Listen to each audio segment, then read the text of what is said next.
Today I'm going to teach you how to perform a valve adjustment on a Honda Prelude or H22A engine. But Honda advises that you perform a valve adjustment when the engine is cold. So get bundled up and let's get started. Alright, here are the tools that you'll need to successfully perform your valve adjustment. You'll need a 1/2 inch drive ratchet, a 3/8 inch drive ratchet, a 1/4 inch drive ratchet, a 1/2 inch drive long extension, a 3/8 inch drive long extension, a 1/2 inch drive medium extension, a 3/8 inch drive short extension, a 1/4 inch drive short extension. You'll also need a torque wrench that starts at 25 inch-pounds, a pry bar, valve cover gasket kit that comes with the valve cover, 8 washers, and the 4 O-ring seals for your spark plugs. You'll need a 1/4 inch 8mm socket, a 1/4 inch 10mm socket, a 3/8 inch 10mm socket, a 1/4 inch 10mm deep socket, a 3/8 inch 5/8 inch spark plug remover. You'll need a 1/2 inch 19mm socket, deep socket. You'll need a feeler gauge, pliers, a valve adjustment tool, dental pick, and Honda's high temperature silicone liquid gasket. Now with all these things, let's get started. The first thing you want to do is disconnect the negative terminal from the battery. This prevents any shocks and shortages. So let's get started.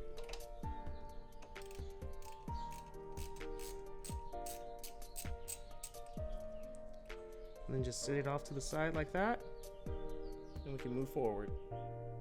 Now let's remove our PCV hose that's connected to the valve cover. It's located here. Just go ahead and pull that out. And then take a pair of pliers and remove the clip off of your intake hose, which is located here. And then just go ahead and pull the hose back like that. Alright, now we want to remove our spark plug wire cover. Go ahead and locate the 4 bolts.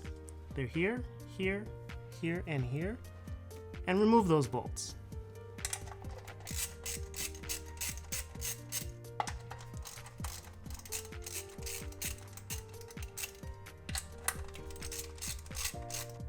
Alright, now we want to remove our spark plug wires.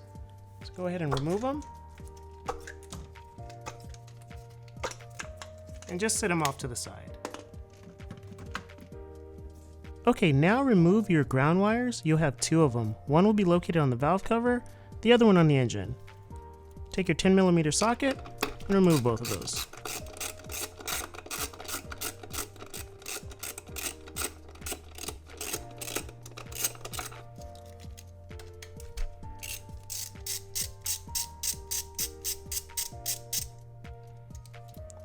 And then just set them off to the side.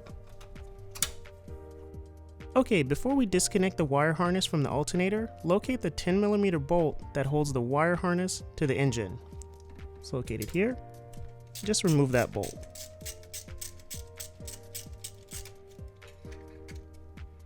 Okay, now you're going to remove your connector and your terminal.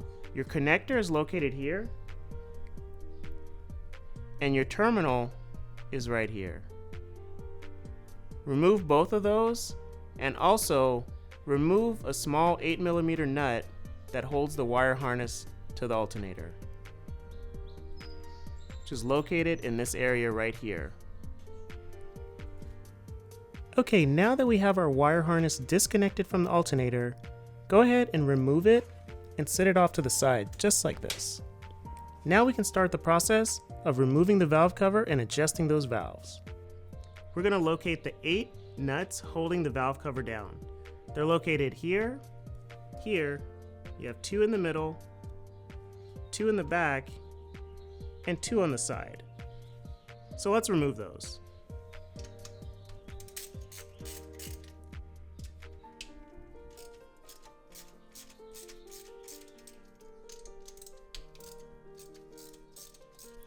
Now that we have our 8 nuts removed, let's go ahead and remove the valve cover. But first, you want to remove the power steering hose that sits on top of the valve cover, which is located here.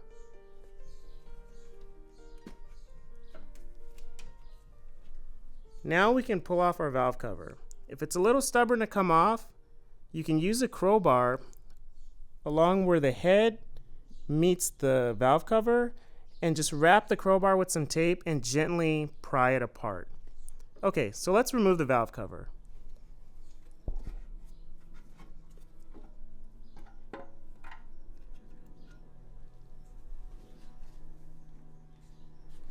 The pulley bolt will be located behind the front wheel on the driver's side of the car.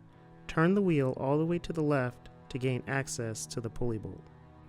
Now we want to locate our crank nut so that we can rotate the engine to find top dead center. And the crank nut is going to be located behind this plastic piece right here, and you can take your 19mm deep socket and just guide it on in until it seats to the nut. And remember that you want to go counterclockwise as you rotate. And once you find top dead center, then you can just go ahead and pull your socket out and perform your valve adjustment for that piston. Okay, so to find top dead center for each piston, you're going to locate the arrows on the cam gears, which is located here and here, and you're going to rotate them counterclockwise. So each location represents a point in the engine where your cylinders will be at top dead center. And so the traditional way would be to rotate 180 degrees, and then that'll give you pistons 1, 2, 3, and 4. You can also just go 90 degrees and find each piston that way. So the location for piston 1 will be here at 12 o'clock. And then if you rotate it counterclockwise 90 degrees, then this will be for piston 3 at 9 o'clock. And then if you rotate it another 90 degrees, which will then be at 6 o'clock, then this will be for piston 4. And then if you rotate it again another 90 degrees for piston 2, this will be here at 3 o'clock. And so that's how you can find top dead center for your pistons. So now that we know how to find top dead center, let's start adjusting those valves. Pro tip: you can find top dead center by inserting a long extension into the cylinder, just like this, and then rotate the crank nut counterclockwise until the extension levels out, like so.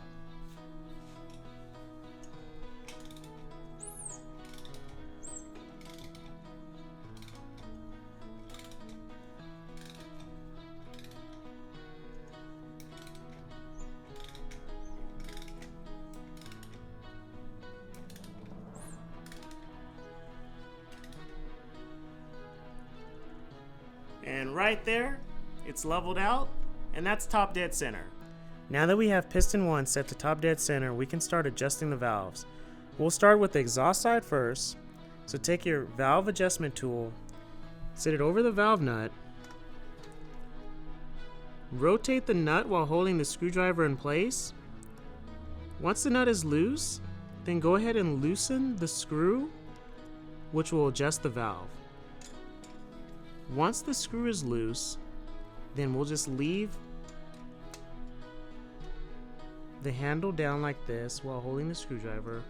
We'll take our feeler gauge, and we want our adjustment to be from 0.17 millimeters to 0.21 millimeters. So we'll slide the feeler gauge behind the cam lobe like this, and we'll just adjust the screw until the feeler gauge slides out with just a little bit of drag, like that. So once that's done, we'll sit our feeler gauge back down. We'll take our valve adjustment tool. We'll sit it over the nut. We'll hold the screw down while tightening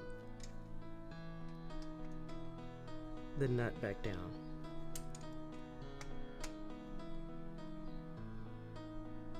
Once the nut's tight, we'll take our feeler gauge again and just double check. We'll notice that it's tight enough where it's dragging, but it's not stuck. Now we can move on to the next one. So once we finish both exhaust sides, then we'll move to the intake side.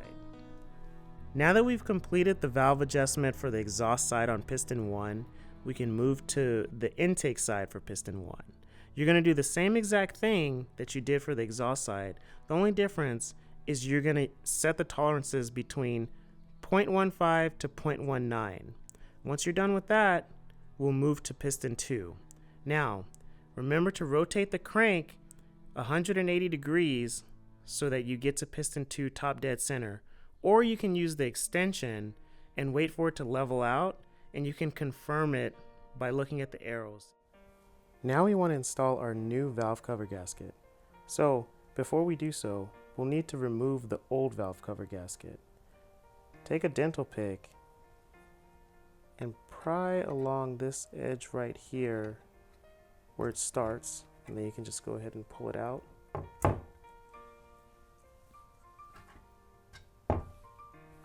Like that.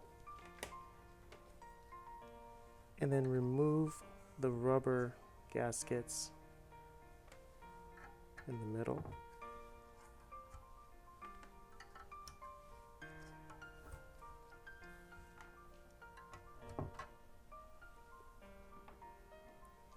And then now we can install our new gaskets. Now, before we install our valve cover, we want to make sure that the rim of the head is clean. So take a napkin and just go ahead and wipe around these areas right here.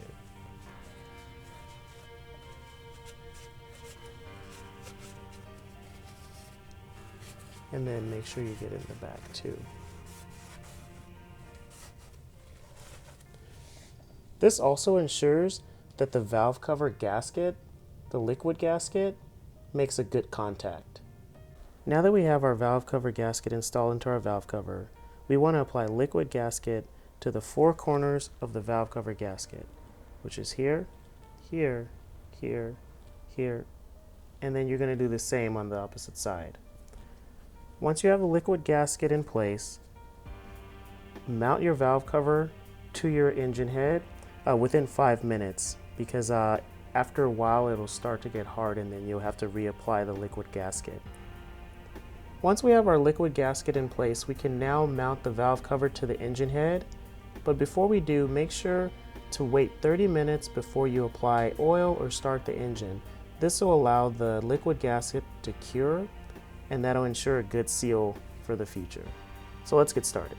Now that we've installed our valve cover gasket to the valve cover, let's mount our valve cover to the engine head. So we'll just simply take our valve cover, put it onto the engine head like that, and now we can start the sequence of tightening down the valve cover to the engine head. So let's do that.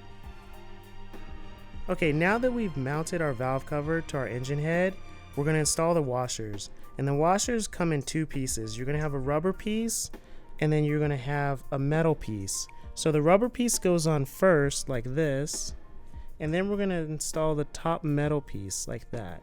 And then from there, we're going to take our nut and we're going to tighten it down just gently on top of the washer, and we're going to do that to all 8 washers, and then we're going to come back and we're going to tighten them down a few passes, and then we're going to tighten them, we're going to torque them down to spec. So let's do that. Now that we have our valve cover installed and everything is seated, we're going to torque down the valve cover, and we're going to torque it down, and we're going to make about 3 passes so that we ensure that the valve cover is evenly seated. So we'll start with nut 1, 2, 3, 4, 5, 6, 7, and then 8. So let's get started.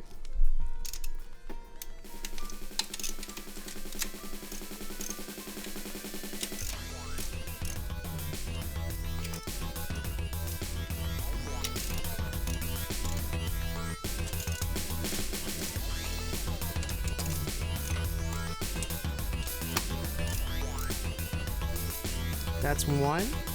And then we'll go back to 1, nut 1, and then we'll start again.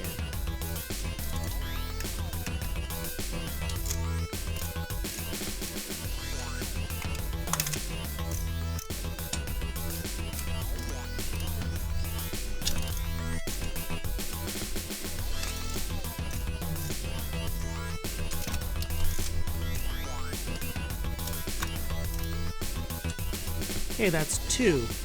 Now, you can stop at 2 if you want, but 3 is just that much better to make sure that everything is evenly seated. So let's go with 3.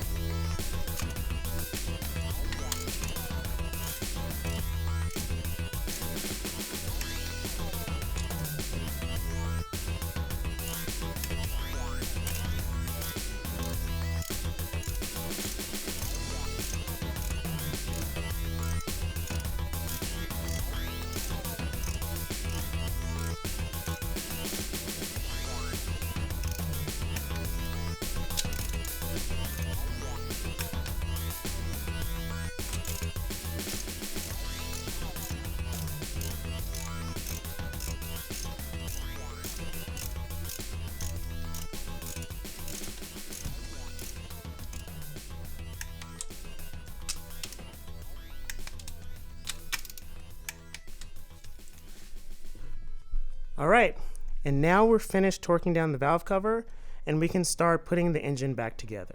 So let's do that. Okay, so now that we've did our valve adjustment, we can start putting the engine back together. Okay, and we're gonna start with our spark plug wires first, and we'll seat them into the engine. And more importantly, we'll make sure that they're firmly seated onto the spark plugs. This will ensure that our engine is running smoothly and properly. After that, we'll organize the wires and make sure that they're looking nice and neat, and this will also help later when we're installing the spark plug wire cover. Then after that, go ahead and connect your power steering hose to the valve cover and also your wiring harness. Then from there, we'll connect our PCV valve and intake breather hose to the engine, to the valve cover. And we'll get a pair of pliers and we'll just go ahead and clamp that hose clamp onto the breather hose valve. Just like that. Now, after that, we'll go ahead and we'll start installing our ground wires. And these ground wires can be a little tricky, especially putting the bolts in place. So you'll want to maybe take off your ratchet and just use an extension with a socket. And this will help out a little bit towards getting those bolts in there. And also remember, you have 2 ground wires that go to the valve cover, so you want to make sure that you have those wires installed. Actually, one goes to the engine and then one goes to the valve cover.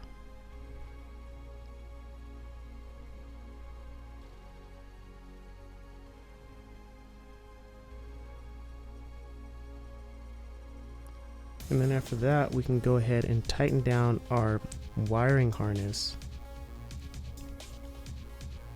And then from there, we can go ahead and we can put the cover, the spark plug wire cover, onto the engine and tighten it down.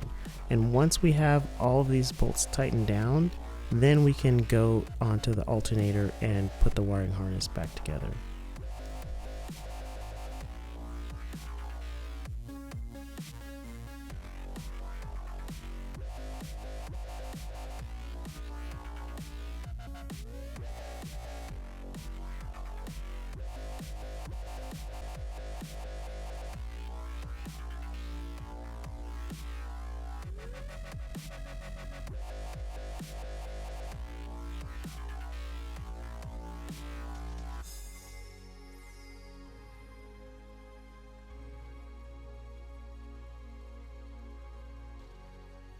Okay, the first thing we want to do is install the connector back into the alternator and also put the rubber boot over the connector and make sure that the connector is seated firmly in place.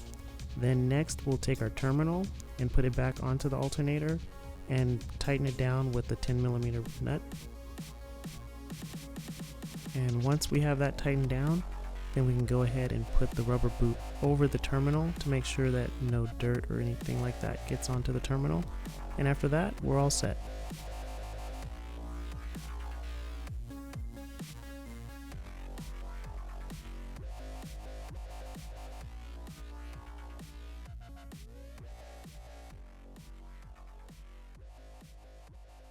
Now we're going to install the battery terminal. Just put it back on.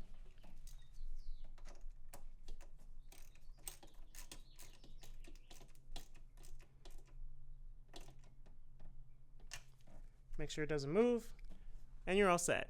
Thanks for watching my video, and if you liked it, please subscribe. Until then, I'll see you next time.